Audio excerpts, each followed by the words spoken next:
Intelligence has been one of the biggest themes throughout earnings season. One sector ripe for disruption is gaming. Joining us right now with a look at his company's AI strategy and much more is Strauss Zelnick. He is the CEO of Take-Two Interactive.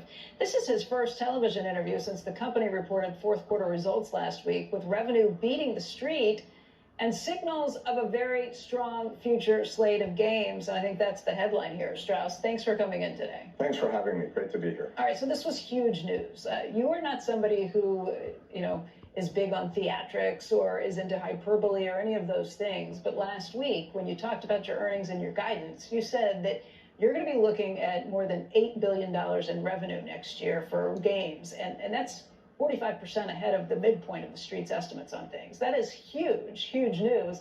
And it's got people speculating that you've got to have Grand Theft Auto 6 coming out. So we've said that we're working on the next iteration of Grand Theft Auto, but Rockstar hasn't announced a release date yet.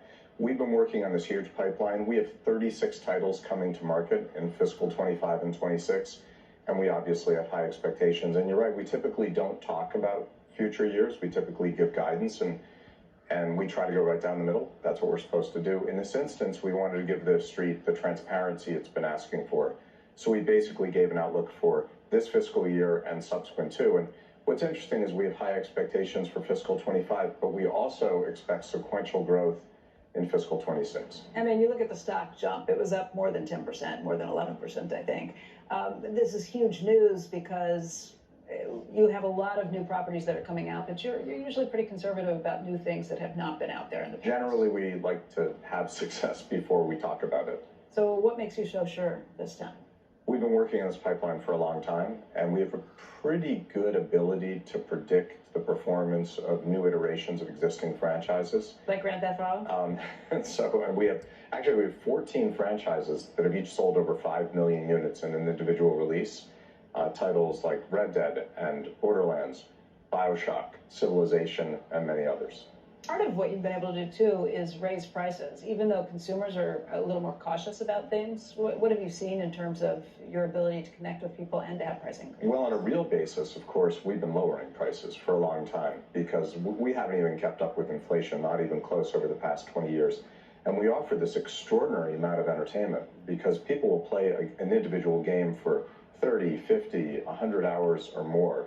So people price their entertainment on basically price per hour and terminal value of owning the item if they own it.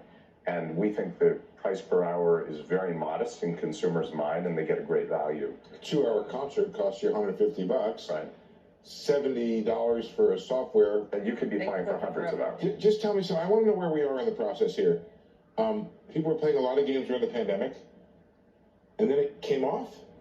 Yeah, I had said I was asked actually here, during the pandemic, what do you think is going to happen to demand post-pandemic? And I said, I believe it'll be higher than before and lower than now. And that's exactly what's happened. And so the comps were pretty challenging. So you're up relative to where you were in the pandemic? Before, yeah, up over 19 and lower. So the market was actually down about 10% in 22. And everyone's so accustomed to things inexorably rising in interactive entertainment that we all took a beating, and the sector really got re-rated. That said, we're beginning to see better comps now, year over year. And I would say in terms of market demand, sort of green shoots. So we're seeing that in mobile, which is now about 50% of our business, and in console as well. But it is a more challenging market, certainly, than it was a year and a half ago.